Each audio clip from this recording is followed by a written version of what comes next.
আজকে যে কটা খেলা ছিল ছখানা সব কটাই শেষ হয়ে গিয়েছে এবং হ্যাটট্রিক পেয়েছি, দ্বিতীয় হ্যাটট্রিক। আসবো সেই আলোচনায় এবং এটাও আলোচনা করব আজকের শিডিউলে কটা ম্যাচ রয়েছে। রয়েছে আর্জেন্টিনার ম্যাচ এবং আজকে কিন্তু পর্তুগালেরও ম্যাচ রয়েছে, খুব গুরুত্বপূর্ণ আজকে আমাদের এই যে বিশ্বকাপের আলোচনা, সেই আলোচনা। এবং এটাও বলে দিই, যারা এখনো পর্যন্ত আমাদের এই চ্যানেলটিকে সাবস্ক্রাইব করেননি, প্লিজ সাবস্ক্রাইব করে আমাদের সঙ্গে জুড়ে থাকুন। আজকে যে ছটা ম্যাচ হচ্ছে তার মধ্যে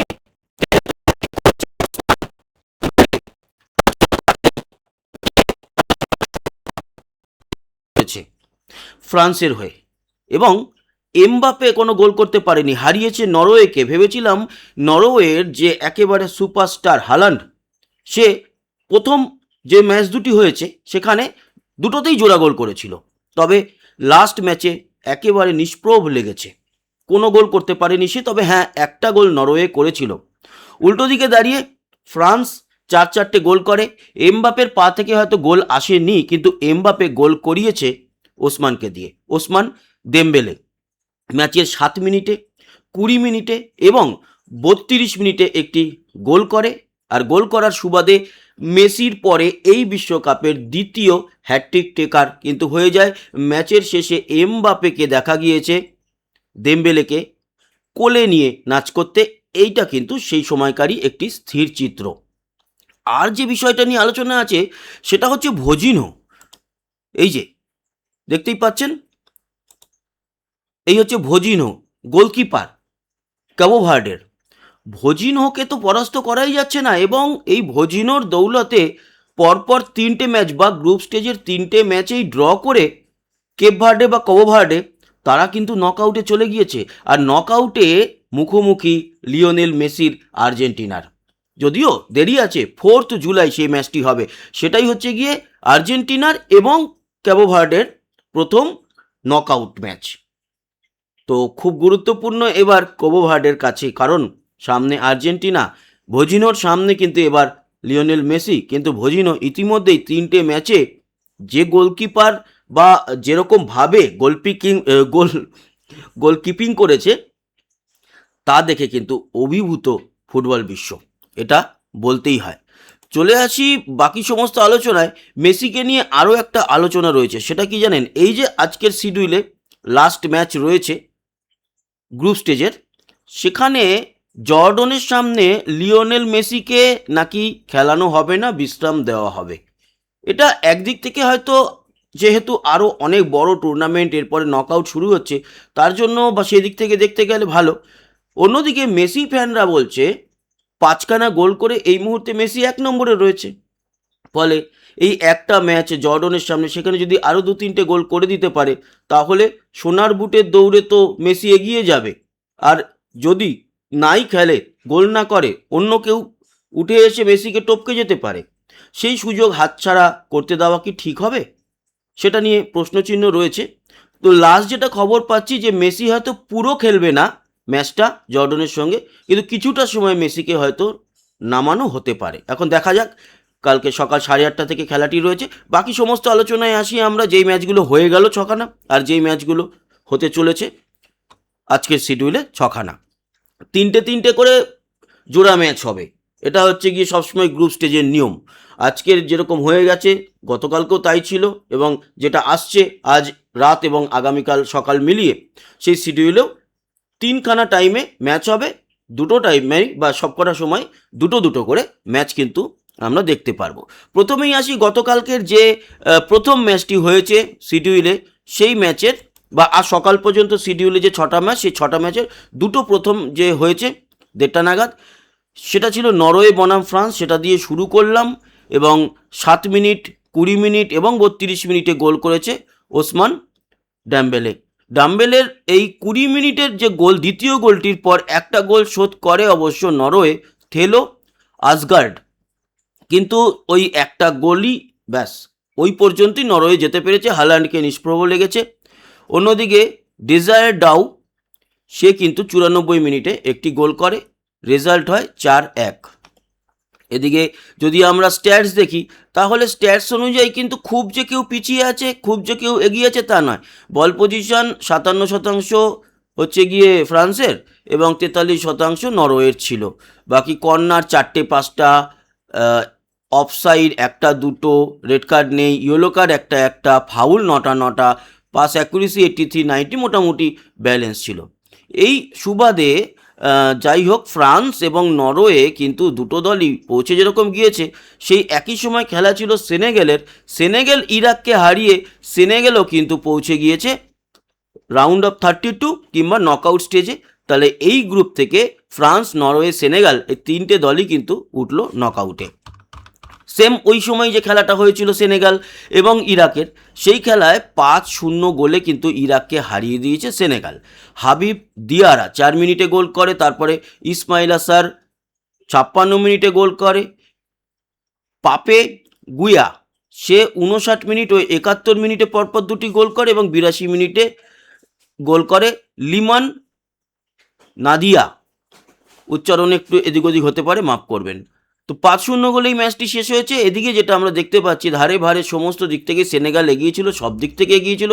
শর্টস দেখলেই বুঝে যাবেন, 30টা শর্টস নিয়েছে সেনেগাল, মাত্র 6টা ইরাক।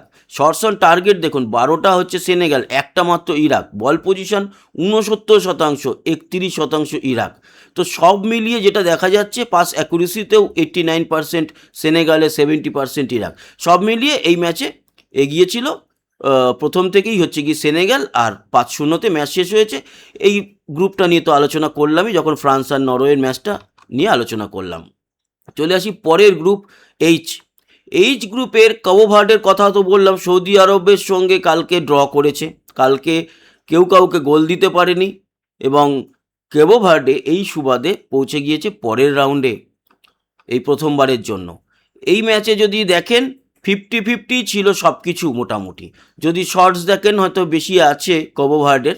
শর্টস অন টার্গেট 3টে, বল পজিশন 51-49। এখানেই বোঝা যায় যে দুপক্ষই কিন্তু বল মানে মোটামুটি খেলেছে, কিন্তু গোল করতে পারেনি। পাসও যদি দেখা যায় 433-421, পাস অ্যাকুরেসি 87-82, সব মিলিয়ে মোটামুটি ওই 50-50 কাছাকাছি ম্যাচ ছিল। সামান্য একটুখানি হয়তো 1-2 পয়েন্ট এগিয়েছিল কাবো ভার্ডে, তার জন্য কোনো গোলও হয়নি, বা আদার্স যে ফায়দা ড্র করার সুবাদে তারা পৌঁছে গেল কিন্তু স্পেনের সঙ্গে একেবারে পরের রাউন্ডে, রাউন্ড অফ 32। আর দুর্ভাগ্যবশত উরুগুয়ে কিন্তু ছিটকে গেল, তাদের আর যাওয়া হচ্ছে না সৌদি আরবের, তাই একই রেজাল্ট, উরুগুয়ে আর সৌদি আরবে যাওয়া হলো না। এই গ্রুপের একই সময় আরেকটি ম্যাচ ছিল, সেটা উরুগুয়ে বনাম স্পেন। এই যে উরুগুয়ে হারলো স্পেনের কাছে, এই হারের জন্যই কিন্তু চলে গেল তারা একেবারে ছিটকে এই বিশ্বকাপ থেকে। এই ম্যাচে একটি লাল কার্ড হয়েছে, লাল কার্ড দেখেছে উরুগুয়ের প্লেয়ার, এবং সেই প্লেয়ারের নাম হচ্ছে অগাস্টিন ক্যানোবিও। একেবারে ম্যাচের শেষ সময়ে এসে 95 মিনিটে উরুগুয়ের এই প্লেয়ারটি লাল কার্ড দেখে। আর গোল হয়েছে একমাত্র স্পেনের তরফ থেকে, অ্যালেক্স বায়েনা 42 মিনিটে গোল করে। এই ম্যাচের স্ট্যাটস যদি আমরা দেখি, তাহলে সব মিলিয়ে দেখা যাচ্ছে যে বল পজিশন 68, উরুগুয়ে 32, তার মানে সব দিক থেকে স্পেন কিন্তু এগিয়েছিল। আর ইয়েলো কার্ডও 3টে উরুগুয়ে দেখেছে, 1টা দেখেছে স্পেন, আর রেড কার্ডের কথা তো বললাম, 1টা দেখেছে উরুগুয়ে। বাকি সব মিলিয়ে এখানে স্পেনই এগিয়ে। আর এই গ্রুপ নিয়ে তো আলোচনা আগেই করলাম যে উরুগুয়ে আর সৌদি আরবিয়া ছিটকে গেল, স্পেন আর কাবো ভার্ডে পৌঁছে গেল রাউন্ড অফ 32 বা নক আউট সেকশনে। পরের যে শিডিউলের লাস্ট দুটো ম্যাচ ছিল সকাল 8:30 থেকে, সেটা ছিল নিউজিল্যান্ড বনাম বেলজিয়াম। এখানে কিন্তু নিউজিল্যান্ডকে একেবারে ঠিকঠাক যেরকমটা ভেবেছিলাম হারিয়ে দেবে বেলজিয়াম, একেবারেই হারিয়ে দিয়েছে 5-1 গোলে। একটি মাত্র গোল নিউজিল্যান্ডের করেছে হচ্ছে গিয়ে এলিজা জাস্ট 84 মিনিটে, আর তার অনেক আগে থেকেই বেলজিয়াম এগিয়েছিল। বেলজিয়ামের প্রথম গোল আসে 28 মিনিটে, লিয়ান্ড্রো ট্রসার্ড তার পা থেকে 28 মিনিটে, এবং তারপরে 50 মিনিটে হাফ টাইমের পর সেই আবার গোল করে 2-0 এগিয়ে যায়। কেভিন ডে ব্রুয়েনি 66 মিনিটে গোল করে 3-0 এগিয়ে যায়। তারপরে একটা গোল শোধ করে হচ্ছে এলিজা জাস্ট 84 মিনিটে, তখন হয় 3-1।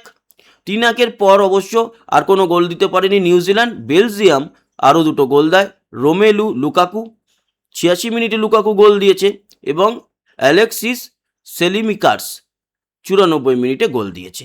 এই ম্যাচেও আমরা দেখতে পাচ্ছি যে খুব বেশি যে হেভি হিউজ পার্থক্য ছিল তা নয়। 45% বল পজিশন নিউজিল্যান্ডের, 55% ছিল বেলজিয়ামের। কিন্তু পার্থক্যটা গড়ে দিয়েছে shots and shots on target. দেখুন, 6টা মাত্র নিউজিল্যান্ড শট নিয়েছে, 33খানা বেলজিয়াম। শটস অন টার্গেট 2টো নিউজিল্যান্ড, 10খানা বেলজিয়াম। এই দিকে কিন্তু অনেকটা এগিয়ে। পাসেও বেশ খানিকটা বেটার খেলেছে, পাস অ্যাকুরেসি খুব একটা পার্থক্য ছিল না। সব মিলিয়ে বেলজিয়াম এই গ্রুপে কিন্তু টপ জায়গা নিয়ে চলে গেছে নকআউটে। এবং বেলজিয়াম ইজিপ্ট এই দুটো দল যেরকম গেছে, তার সাথে সাথে ইরানও কিন্তু 3টে ম্যাচে 3টেই যেহেতু ড্র করেছে, ফলে তারাও পৌঁছে গেছে দেখতে পাচ্ছি নকআউট স্টেজে। একমাত্র দল এই গ্রুপ থেকে নিউজিল্যান্ড ছিটকে গেল, বিশ্বকাপ থেকে বিদায় নিল। আর এই সাথে সাথে আরও একটি যে ম্যাচ ছিল, সেই ম্যাচটি হচ্ছে ইজিপ্ট বনাম ইরান। ইরান এখানে 1-1 ড্র করেছে ইজিপ্টের সঙ্গে, তবে ইরান পেনাল্টিও কিন্তু মিস করেছে। যদিও এই খেলাটা আমি দেখিনি, শুনলাম আমি যে পেনাল্টি নাকি মিস করেছে। এই ম্যাচে একটি গোল হয় মাহমুদ সাবের 5 মিনিটে গোল করে ইজিপ্টের হয়ে, এবং 14 মিনিটে রামিন রেজারিয়ান 14 মিনিটে গোল করে 1-1 সমতা ফেরায়, এবং সেইভাবেই শেষ হয়েছে। গোলও নাকি বাতিল হয়েছে ইরানের, তারপরে শেষের দিকে পেনাল্টি মিস করেছে, এরকমটা শুনেছি। আমি আবারও বলছি যে আমি এই ম্যাচটা দেখিনি। এখানে যদি আমরা স্ট্যাটস দেখি, স্ট্যাটসে দেখতে পাচ্ছি যে বল পজিশনে ইজিপ্ট অনেক এগিয়ে ছিল, 62%, 38% ছিল ইরানের। শটস 14-12, শটস অন টার্গেট 3-3, মানে মোটামুটি সমান। বল পজিশনে অনেক এগিয়ে ছিল হচ্ছে কি ইজিপ্ট। পাস 519, 332, পাস অ্যাকুরেসিতেও এগিয়ে ইজিপ্ট 91, 78 ইরান। সব মিলিয়ে এখানে ইজিপ্ট এগিয়ে ছিল, সেরকমই দেখতে পাচ্ছি। আর এই গ্রুপের তো আলোচনা করলাম, ইরান, ইজিপ্ট, বেলজিয়াম 3টে দলই পৌঁছে গেছে। এই হয়ে গেল গিয়ে আজকের যে গত শিডিউল ছিল সকাল অবধি খেলা, সেই 6টা ম্যাচ। এবার আসি আপকামিং 6টা ম্যাচ নিয়ে আলোচনায়। প্রথম খেলা আজকে রাত্রির 2:30টে, এবং একই সময় আরও একটি খেলা আছে।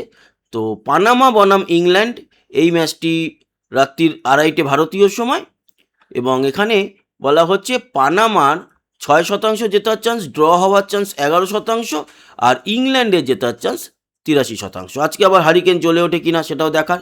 এই গ্রুপে কিন্তু ইংল্যান্ড, ঘানা এবং ক্রোয়েশিয়া অলরেডি পৌঁছে গেছে। পানামার আর কোনো সুযোগ নেই, আজকে জিতলেও সুযোগ আসবে না, তবে জিততে পারবে না ইংল্যান্ডের সঙ্গে পানামা, এটা বলাই যায়। যদিও ইকুয়েডর জার্মানিকে হারিয়ে দিয়েছে, সেটাই এখন সবথেকে বড় অঘটন এই বিশ্বকাপে। আসি এই সাথে সাথে আরও একটি ম্যাচ রয়েছে ক্রোয়েশিয়া ঘানার। আগের দিন ঘানার সঙ্গে ইংল্যান্ড কিন্তু পেরে ওঠেনি, ম্যাচটা ড্র হয়েছিল। ক্রোয়েশিয়া ঘানার, যদিও ঘানা আর ক্রোয়েশিয়া দুটো দলই বা ইংল্যান্ড 3টে দলই কিন্তু রাউন্ড অফ 32 বা নকআউট স্টেজে চলে গেছে। এই দুটো ম্যাচই আজকে প্রায় নিয়ম রক্ষার এরকমইটা বলা যেতে পারে। এই ম্যাচের উইন প্রবাবিলিটি এটাও 2:30টে রাত্রির, 52% ক্রোয়েশিয়া, ড্র 29, এবং ঘানা 19%। এই ম্যাচটা একটু হাড্ডাহাড্ডি হবে, তবে গুরুত্ব কম ম্যাচের, যেহেতু এই গ্রুপের একটা মোটামুটি ডিসিশন হয়ে গেছে যে ইংল্যান্ড, ক্রোয়েশিয়া, ঘানা পৌঁছে গেছে, সেক্ষেত্রে টেনশন থাকবে না খুব একটা। তারপরের ম্যাচ পর্তুগালের, ভোর 5টা ভারতীয় সময়, এবং এই ম্যাচটা খুব হাড্ডাহাড্ডি হবে। কলম্বিয়া বনাম পর্তুগাল। কেন হবে? এটা সম্মানের লড়াই হবে। দুটো দলই কিন্তু পৌঁছে গেছে নকআউটে, কিন্তু তাও নিয়ম রক্ষার ম্যাচ হলেও ম্যাচটা কেন লড়াই হবে? কারণ নকআউটে যাওয়ার আগে দুজনেই চেষ্টা করবে দুজনের ক্ষমতা একবার ভালো করে দেখে নেওয়ার। তবে বলছে win probability 27% Colombia, draw 26, Portugal 47%। দেখুন, এই গ্রুপ থেকে কলম্বিয়া আর পর্তুগাল দুটো দলই কিন্তু অলরেডি পৌঁছে গেছে। এখন পর্তুগাল চাইবে এই ম্যাচটা কলম্বিয়াকে হারিয়ে পর্তুগাল যেন গ্রুপ টপে শেষ করে গ্রুপ স্টেজের ম্যাচগুলো। তবে ওই একই সাথে ডিআর কঙ্গো আর উজবেকিস্তানের একটা ম্যাচ রয়েছে, সেই ম্যাচটা নিয়ে আলোচনা করি। ডিআর কঙ্গো উজবেকিস্তানের এই ম্যাচটায় কিন্তু বলছে কি কত শতাংশ? ডিআর কঙ্গোর 59 এবং উজবেকিস্তানের 18। উজবেকিস্তানকে যদি হারাতে পারে ডিআর কঙ্গো, তাহলে ডিআর কঙ্গোর কিন্তু একটা চান্স রয়েছে এখানে, কারণ ওরা অলরেডি একটা ম্যাচ ড্র করে 1 পয়েন্টস আছে। যদি হারিয়ে দেয় উজবেকিস্তানকে, তাহলে তারা কিন্তু 4 পয়েন্ট পেয়ে এই নকআউট স্টেজে যাওয়ার একটা বিরাট সুযোগ তাদের সামনে খোলা আছে। আসি এর পরের যে দুটো ম্যাচ রয়েছে, সেই match Algeria, Austria. Algeria Australia match সকাল 7:30 থেকে, 8:30 নয়, 7:30 থেকে। আলজেরিয়া জেতার চান্স বলছে 24%, ড্র 43, অস্ট্রিয়া 33%।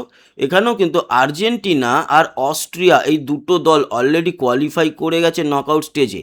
এখন আলজেরিয়ার যে ম্যাচ, এই আলজেরিয়া অস্ট্রিয়া, এই ম্যাচের দিকে আলজেরিয়ার কিন্তু একটা মরণপণ লড়াই। কেন?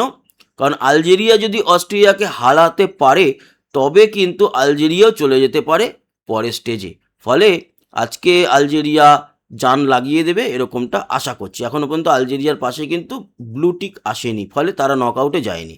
অন্যদিকে জর্ডন বনাম আর্জেন্টিনার ম্যাচ আছে আজকে শিডিউলের শেষ ম্যাচ, ওই সকাল 7:30 থেকেই। জর্ডন বনাম আর্জেন্টিনার ম্যাচের উইন প্রবাবিলিটি কী বলছে? জর্ডনের জেতার চান্স 5%, ড্র 11%, এবং আর্জেন্টিনার জেতার চান্স 84%। এই গ্রুপ নিয়ে তো আলোচনা করলাম যে আলজেরিয়া জর্ডন এই দুটো দল, জর্ডন মোটামুটি ধরুন চলে গেছে, মানে আর নেই, থাকবে এই বিশ্বকাপ থেকে বিদায়। আলজেরিয়ার কিন্তু এখনও উজ্জ্বল যাওয়ার সম্ভাবনা, কারণ অস্ট্রেলিয়ার সঙ্গে আলজেরিয়ার ম্যাচটা ড্র হলেও সম্ভাবনা থাকছে আলজেরিয়া যাওয়ার। তো আলজেরিয়া আজকে চেষ্টা করবে কিছু একটা করে দেখানোর। তো এই ছিল আজকের শিডিউলের সমস্ত আলোচনা। কেমন লাগলো বন্ধুরা জানাতে ভুলবেন না। সঙ্গে থাকবেন, আমাদের সাবস্ক্রাইব করে লাইক শেয়ার করবেন, কমেন্ট বক্সে আপনার গুরুত্বপূর্ণ মতামত জানাবেন। আসি আবার দেখা হবে। সবাই ভালো থাকবেন, সুস্থ থাকবেন, টাটা।